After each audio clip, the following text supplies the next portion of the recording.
In the theater of the absurd, I found out that your drum tech was looking for a kit, and he almost ended up on my kit, but I don't care because I got to come to the show. That's right. And it all worked out.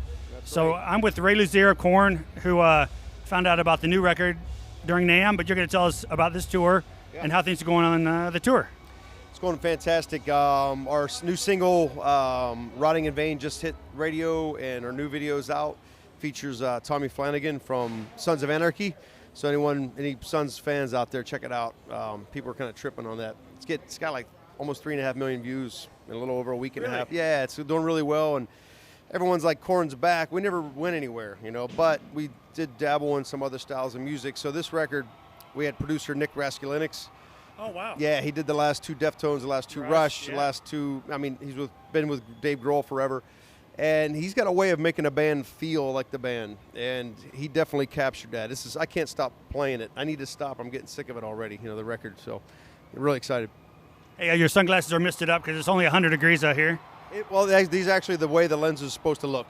They're called Dylan Optics, so cheap plug. No. Yeah, there you go. Yeah. Anyway, the first time I interviewed you was with Xavier Muriel, and we did a little drum tech thing. Yeah. And you gave props to your drum tech a couple years ago. Now, is this the same drum tech?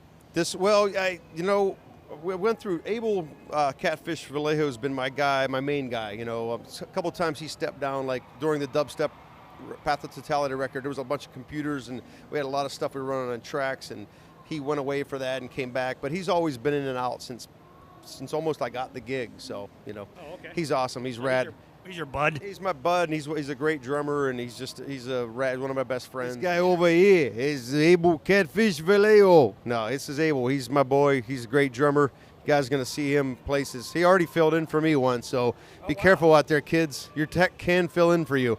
I had a baby I didn't have a baby. My wife did, but 16 months ago, and that's our big joke. We're always like, hey, man, he's like, let me play a set. Here, drink this. I put some poison in here. Let me trip you. And then I called him up. My wife had an emergency C-section, and we were on a tour bus on the way through the desert, and I had to make an emergency escape home. And I called him up. I go, dude, no joke, you're doing the gig tonight? And he's like, I got you, boss. Like, add anything to that? Yeah, that's pretty much how it went down. That was a crazy day for me. Unexpected, and I was able to pull it off, and it's a chance of a lifetime, and when you're able to step up to it, I would have killed myself if I had the opportunity, and I couldn't do it. So, and it was the first KORN record too. It wasn't like it was all the hits that are pretty straightforward. The first KORN record, the drummers that know that record, it's pretty wacky. There's some wacky drumming on there. So like for him to, because even the band said, Fieldy's like, hey man, so what do you want to do? What songs you know? He's like, I'm going to do the first record. It's the 20th anniversary. What he said was, well, all right, I was talking to the guys, and we figured just put a bunch of songs together from the set or from past tours, and then we'll figure out a set. And I was like, okay, but aren't we doing the first album? Because it was supposed to be that. And he's like, oh, no, we ain't doing that. And then he starts talking again, and he stops like, wait, do you know it? And I was like, yeah. And he's like, how do you know it? And on my days off, on wherever we're at in the world, I find a drum set, and I go and I practice. And I just happened to be bored, and I just started playing that album, and I learned it before we finished the UK run with Slipknot. And then, a month later, that's when all this went down, and I just never expect that to happen. This guy never misses a show, so it's just, So he set up the drums for me that day, but he literally he was playing the show. So it was a stressful day because I kept looking over my shoulder waiting for him to show up, and he called me from Denver. I'm like, are you coming or going? He's like, I'm going home, dude. You got this. I was like, oh my God. It was just like it played the whole show, and then he had to rip my drums down. Hey, talk about your bands real quick. You got a couple bands, Abel? Yeah, I play in a band called the Gravity Guild in LA, and another one called Uncle Junkie. I just kind of started doing some studio work with them, and they want to do some shows. That's more of a hired situation, but the Gravity Guild I've been with for quite a while, and it's kind of a grunge metal. It's very cool. We worked hard on a lot of it, with a new album coming out hopefully by the end of the year. So you can tell us about that. We can post about that, right? You understand that? We're interactive, interact. Now, you had a baby, your wife had a baby, and congratulations. But Tiny hooked us up today, and he said, ask Ray what's it like being on the road with a family and making that sacrifice. Yeah. It's rough. I mean, this is what I do. I mean, I'd set out when I was a young lad, 5 or 6, like started playing drums, and in my teens, I knew that I'd be doing this till the day I died. Whether I was rich, poor, famous band, hurting band, struggling, I didn't care. That's why, I always joke around and say I'm the guy that hangs out with rock stars, because like, I last New Year's Eve I put a wig on, a disco wig with gold chains, and I played disco on New Year's Eve, because that's what I used to do all the time, and that's the only way I know. I'll teach a drum lesson, and this is great. I mean, headlining in front of 15,000 people doesn't suck, trust me, but I'm very real about it, and I've always been a realist about it. I never let that whole thing get to my head, and I know this could end today, and I have to get another gig tomorrow. So, to answer your question, it's hardcore, leaving your family. That's the worst part about it, but they all know that that's how Daddy pays for the houses and how I make a living, and I try to have them come out when I can. So, okay. Yep. Well, I'm sure the fans appreciate it, and it gives me something to do. So, I appreciate it. All the hard work. Without you guys, what am I going to do? Stand here and what am I going to talk about? Right. But Abel, we're going to take a few pictures of the kit. It's a Music City custom Pearl reference series kit. It's awesome. It tunes up real good. Making them in Nashville now, so it's a little bit better to get what we want at a quicker pace, and we could talk directly with the builder about it, and tell him exactly what we need, or he's just there for us instead of it being overseas and you got to go through all these different channels to figure it out. So and it's a 2-week turnover. 2-week turnover. Anyone out there can get a kit in 2 weeks as opposed to 6 months. Well, Nashville's turning into like Music City, but also from the production standpoint, I guess, huh? Yeah, absolutely. Anyway, Abel, you talked about the kit, but talk about, you guys got some endorsements. You guys want to talk about that, the companies that you support? It means a lot to us to have companies that stand behind us that, give us stuff to go out and do these tours like that. And you always want people that are reliable and you establish a family with. So when we're out in the middle of nowhere in freaking Zimbabwe or Canada or Arkansas, wherever, we wanted a company to know that you're going to get a product, and if something breaks or something like that. So I have a brand new stick by Vic Firth out. It's the Ray Luzier model. You can check that out on vicfirth.com, and tell them some more about the endorsements. Oh, JH Audio, the best audio in-ear company out there. I can't say enough about them. I have the new Laylas right now I'm using for my in-ears, and they're unbelievable. Fish, take it away. Oh man, we got some great companies that back us with great product. Like we got Pearl, like we said earlier, Sabian cymbals, the best cymbals in the world, DW drum rack systems.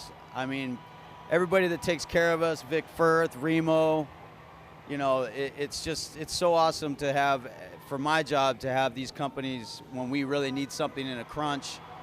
They come through and they just don't bat an eye for us, and we're really appreciative of that. So thanks everybody out there. So yeah, the Music City Customs is a brand new kit. We tried it in Mexico for the first 3 at the start of this tour, and now with the Rob Zombie tour, we're going to take it. I believe we're going to take it on the Breaking Ben tour in the arenas next. Possibly something better. That's coming up? Yeah, we're talking about what we want to do for that. That's in September to October. Okay.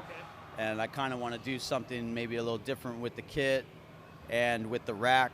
I built this rack earlier this year, and there's an exact mock-up in Europe of this, so I built both rigs for that, and I'm pretty proud of it.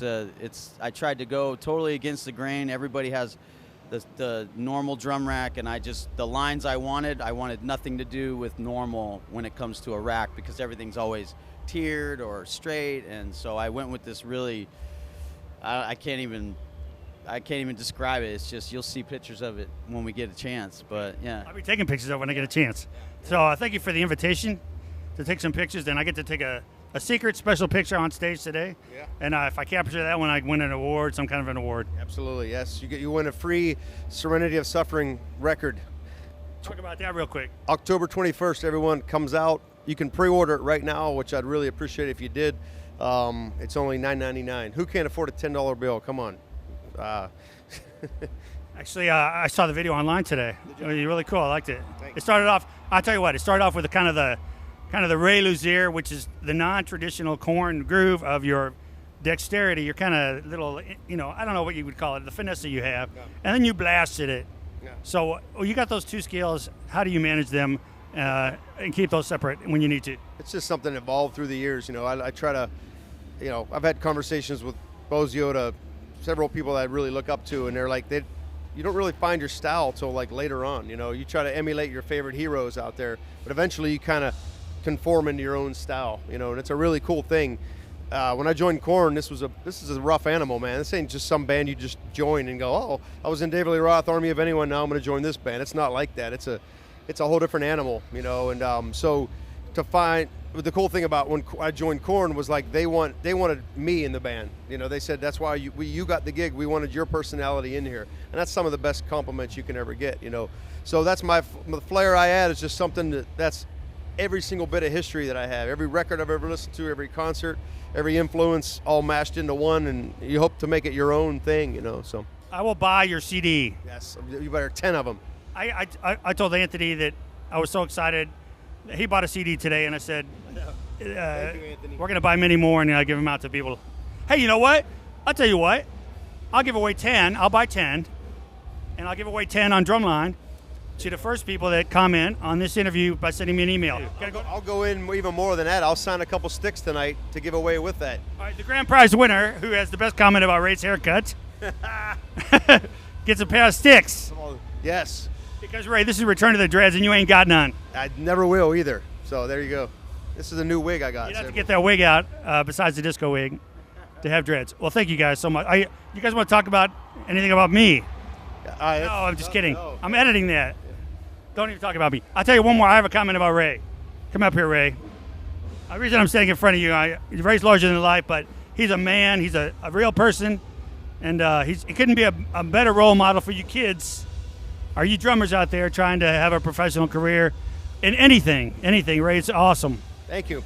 Don't do drugs. I've never done a drug in my life. Not getting preachy, but any of that stuff comes around the pike, don't do it. It ain't good for you. Just stay true and stay positive and show up on time. Stay the course and don't get off track, man. If you stay focused enough, you can be playing these 15,000 seats just like we are right now. And check us out. Win a CD. The band's on tour for a long time. KORN.com/tour. Check out all our tour dates, and I hope to see you guys out there. Okay. Thanks a lot, man. Thank you, man. All right.